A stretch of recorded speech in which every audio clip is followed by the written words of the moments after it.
Hi class, today we're going to read this story again, The Three Little Javelinas. And you might remember in this story, the three javelinas go off to build their own homes and then a coyote comes to try to blow them down. So let's talk about this story again and we'll read it again today. Once upon a time, way out in the desert, there were three little javelinas. Javelinas are wild, hairy, southwestern cousins of pigs. Their heads were hairy, their backs were hairy, and their bony legs all the way down to their hard little hooves were very hairy. But their snouts were soft and pink. One day the three little javelinas trotted away to seek their fortunes. In this hot, dry land, the sky was almost always blue. Steep purple mountains looked down on the desert, where the cactus forest grew. Soon the little javelinas came to a spot where the path divided, and each one went a different way. The first little javelina wandered lazily along. He didn't see a dust storm whirling across the desert until it caught him. The whirlwind blew away and it left the first little javelina sitting in a heap of tumbleweeds. Brushing himself off, he said, "I'll build a house with them." And in no time at all, he did. He built a house with tumbleweeds. And there was that dust storm catching him up. Then along came a coyote. He ran through the desert so quickly and so quietly that he was almost invisible. In fact, this was only one of Coyote's many magical tricks. He laughed when he saw the tumbleweed house and smelled the javelina inside. A tender, juicy piggy, he thought. Coyote was tired of eating mice and rabbits. He called out sweetly, little pig, let me come in." "Not by the hair of my chinny chin chin," shouted the first javelina, who had a lot of hair on his chinny chin chin. "Then I'll huff, and I'll puff, and I'll blow your house in," said Coyote. And he huffed and he puffed, and he blew the little tumbleweed house away. But in all the hullabaloo, or that means the chaos or the excitement, the first little javelina escaped, and he went looking for his brother and sister. Coyote, who was very sneaky, tiptoed along behind. The second little javelina walked for miles along the giant cactus plants called saguaros. They held their ripe red fruit high in the sky, but they made almost no shade, and the little javelina grew hot. Then he came upon a Native American woman who was gathering sticks from inside a dried-up cactus. She planned to use those long sticks, called saguaro ribs, to knock down the sweet cactus fruit. The second little javelina said, "Please, may I have some sticks to build a house?" "Hayo," she said, which means yes in the language of the desert people.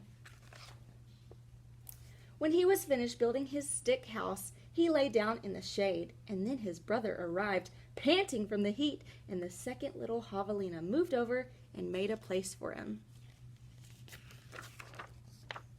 Pretty soon, Coyote found the saguaro rib house. He used his magic to make his voice sound just like another javelina's.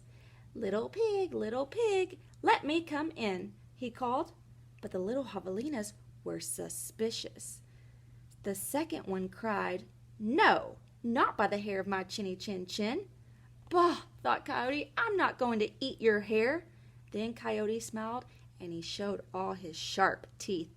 "I'll huff, and I'll puff, and I'll blow your house in." So he huffed and he puffed, and all the saguaro ribs came tumbling down.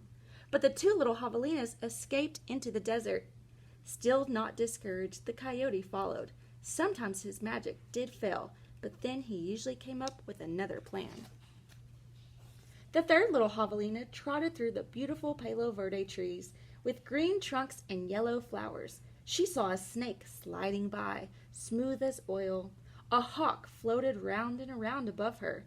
Then she came to a place where a man was making adobe bricks from mud and straw. The bricks lay on the ground, baking in the hot sun. The third little javelina thought for a moment and said, "May I please have a few adobes to build a house?" "Sí," answered the man, which means yes in Spanish. The third little javelina built herself a solid little adobe house, cool in the summer and warm in the winter. When her brothers found her, she welcomed them in and locked the door behind them. Coyote followed their trail. Little pig, let me come in, he called. The three little javelinas looked out the window, and this time Coyote was pretending to be very old and weak, with no teeth and a sore paw. But they were not fooled. No, not by the hair of my chinny chin chin, called back the third little javelina. Then I'll huff and I'll puff and I'll blow your house in, said Coyote. He grinned, thinking of the wild pig dinner he was about to have. Just try it, shouted the third little javelina. So Coyote huffed and puffed, but the adobe bricks did not budge. They did not move.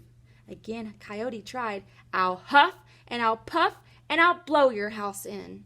The three little javelinas covered their hairy ears, but nothing happened. The javelinas peeked out the window. The tip of Coyote's raggedy tail whisked right past their noses. He was climbing upon the tin roof. Next, Coyote used his magic to make himself very skinny. The stove pipe, gasped the third little javelina. Quickly, she lighted a fire inside her wood stove. What a feast it will be, Coyote said, thinking to himself. He squeezed into the stovepipe. I think I'll eat them with red-hot chili sauce. Whoosh! Sizzle! He went down to the stove. And then the three little javelinas heard an amazing noise. It was not a bark. It was not a cackle. It was not a howl. It was not a scream. It was all of those sounds together. Yip, yip, yip, yow! Away ran a peep of smoke shaped like a coyote. The three little javelinas lived happily ever after in the adobe house. And if you ever hear Coyote's voice way out in the desert again, well, you know what he's remembering. That's the end. So in your video today, I want you to leave me a video just answering the question, why do you think the javelinas weren't fooled when the coyote came with his paw and he was acting really old and weak with no teeth? Why do you think they didn't believe him?